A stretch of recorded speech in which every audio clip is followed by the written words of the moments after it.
தனது சமூக செயல்பாட்டால் சமூகத்தை நல்ல வழியில் சென்று கொண்டிருக்கின்ற கருத்தியலால் மக்களை ஒருங்கிணைக்கின்ற தமிழர் நடுவத்தின் அமைப்பாளர் திரு நாகேஷ் பாண்டியர் அவர்களை சிறு உரையாற்ற அன்புடன் அழைக்கின்றோம்.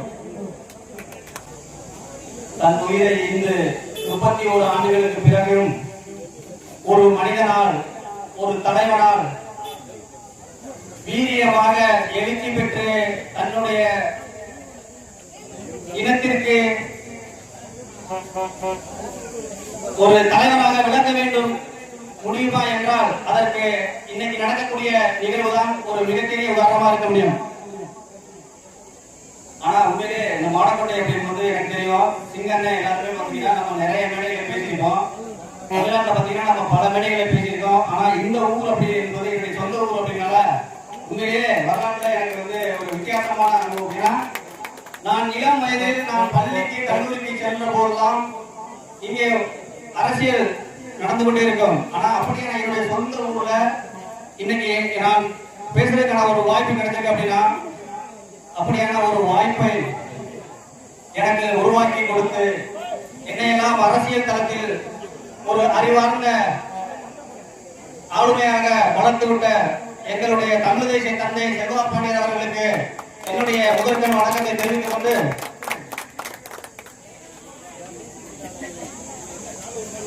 எத்தனையோ மனிதர்கள் இந்த மண்ணிலே வாழ்ந்தாலும் ஒரு சில மனிதர்களை மட்டும்தான் மக்கள் என்றென்றைக்கும் நினைவு கூறுவார்கள். அதற்கு வந்து ஒரு உதாரணம் சொன்னீங்க அப்படின்னா, இப்ப நாம சிங்கப்பூர் மலேசியால இருக்காங்க பாத்தீங்கன்னா, இந்த மூங்கில் மரம் எப்படி வளரும் அப்படின்னு சொல்லுவாங்க. அப்படின்னா அது பூமியை விட்டு வெளியில வரும்போதே பாத்தீங்கன்னா ஒரு 1.5 2 அடிக்குள்ள வரலாம். ஆனா அது பூமிக்குள்ள வளர்றது யாருக்குமே தெரியாது.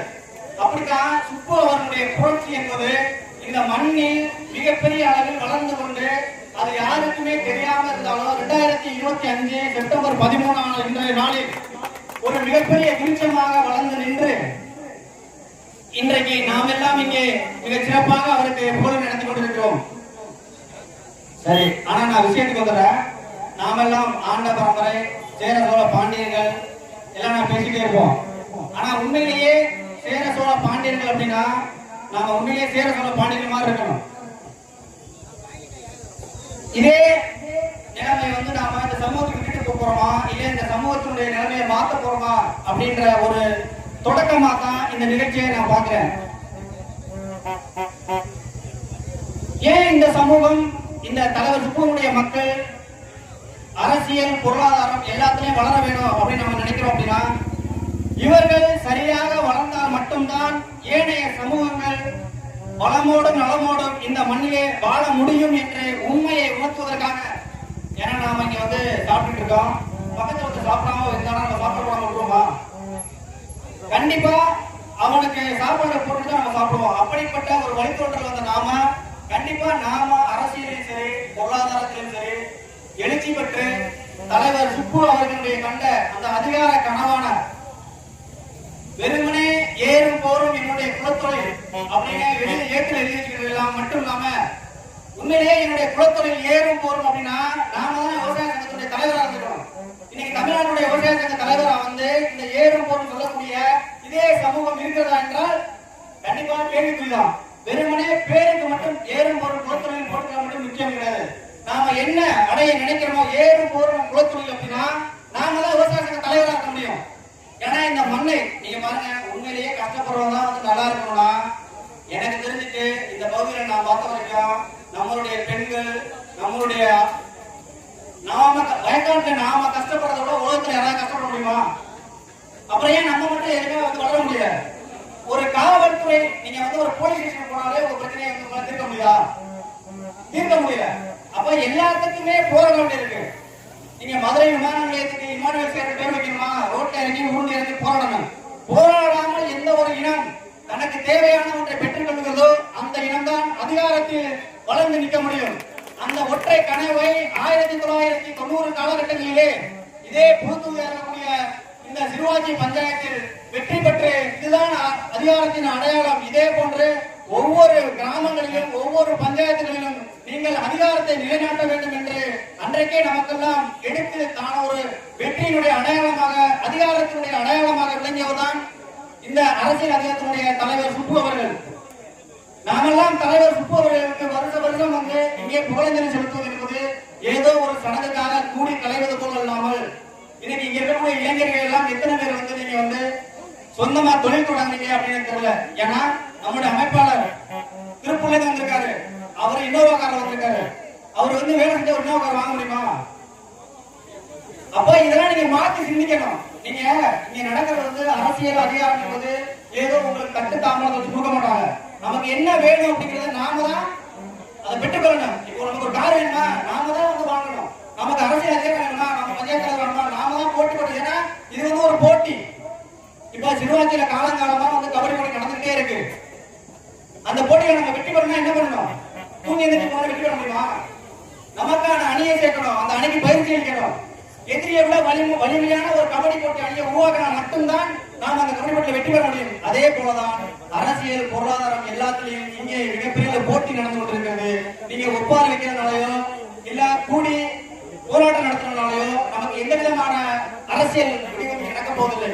ஆனால் இளைஞர்கள் மனது வைத்தால் இன்றைக்கு ஏன் தேர்தலிலிருந்து நம்ம இந்த நினைவிட பூங்காவிற்கு அதிகார சுடரிலிருந்து ஒரு அணிவகுப்பை நடத்தி காட்டினோம் என்றால், நாம் செய்யக்கூடிய அரசியல், நாம் பேசிக்கொண்ட அரசியல், இது அனைத்தையுமே முன்னெடுத்து செல்ல போகக்கூடிய இந்த இளைஞர் சமுதாயம் ஒரு கட்டுக்கோப்பாக ஒரு அதிகாரத்தினுடைய ஒளிவிளக்கை இந்த சமூகத்திற்கு காட்டுவதற்காக தேர்தலிலிருந்து ஒரு அணிவகுத்து இந்த மாடக்கோட்டை பகுதிகளுக்கெல்லாம் ஒரு சிறப்பான ஒரு அரசியல் தளத்தையும் ஒரு பொருளாதார ஒரு தங்களுடைய வாழ்க்கையை மேம்படுத்திக் கொண்டு தங்களுடைய குடும்பத்தை வளர்ப்பதோடு மட்டுமில்லாமல், ஏன்னா இங்க அரசியல் வளர்ச்சி என்பது ஏதோ சாதாரண தனி மனிதன் ஒருவன் வளர்வதுதான் இங்க ஒரு சமூகத்துடைய வளர்ச்சி.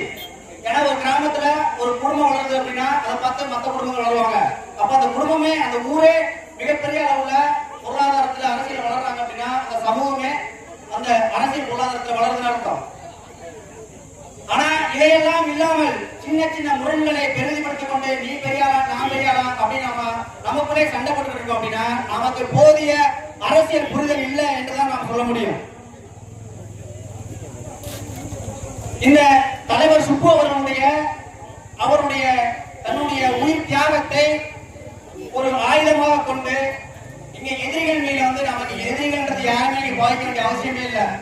நாமளா ஒரு கற்பனையான எதிரிகளை உருவாக்கிக்கிட்டு இவங்க தான் நமக்கு எதிரி, அவங்க தான் நமக்கு எதிரி அப்படின்னு சொல்லிட்டு இருக்கோம். அப்படி கிடையவே கிடையாது. நாம் இங்கு நடக்கக்கூடிய இந்த அரசியல், இங்க நடக்கக்கூடிய சூழ்ச்சிகளை, இங்கு நடக்கக்கூடிய எல்லா விஷயத்தையும் புரிந்து கொள்ளக்கூடிய ஒரு இளைஞர் பட்டாளத்தை உருவாக்கி ஒட்டுமொத்த தேவேந்திர உள்ள சமூகத்துக்கு மட்டுமல்லாமல் ஏனைய தமிழ் சமூகங்களான அவங்க வந்து வேளாண்களா இருக்கலாம், உத்திரைகளா இருக்கலாம், நாடாரா இருக்கலாம், மரங்களா இருக்கலாம், என்ன ஏனைய சமூகங்களுக்கும் ஒரு முன்னுதாரணமான சமூகமாக விளங்கி நாங்கெல்லாம் வெறும் ஏறும் போது மட்டுமல்ல மக்கள் எல்லாருக்கும் வாரி வழங்கக்கூடிய நிலையிலே இந்த சமூகத்தை வழிநடத்தி கொண்டு போகணும். அதற்கு இது போன்ற புகழ் வணக்க நிகழ்வுகளை நம்ம படிக்கணும் அப்படின்னு நினைக்கிறேன். ஏன்னா உண்மையிலே சொல்லப்போனா நம்ம சமூகத்துலதான் அளவுக்கு அதிகமான அமைப்புகள் இருக்காங்க. அதை நான் குறையா சொல்லவே கிடையாது. நீங்க எந்த அமைப்பு இருங்க, எந்த கட்சியில இருங்க, என்ன வேணா இருங்க, ஆனா அந்த கட்சி அமைப்புக்கு என்னவா இருக்கீங்க?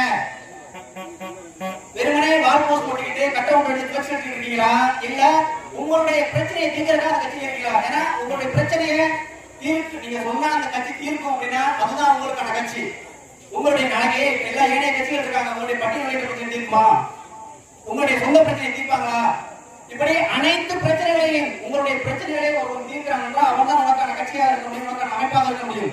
ஆகையினால் இந்த நாம் இன்றைக்கு ஏதோ செப்டம்பர் 13 மாடக்கோட்டையிலே கூடி கலைந்து சென்று ஒரு சடங்காக இதை நடத்தாமல் வருடம் வெறும் கூட்டத்தை மட்டும் கூட்டுவது என்பதை விட மிகப்பெரிய ஆளுமைகள், மிகப்பெரிய செல்வந்தர்கள் இந்த ரோட்ல பாத்தீங்கன்னா ஒரு 10, 20, 30 ஒரு இன்னோவா கார், ஒரு வாட்ஸ்அப் கார்னா அதுதான் நம்ம மேலே பாண்டியருக்கு அர்த்தம்.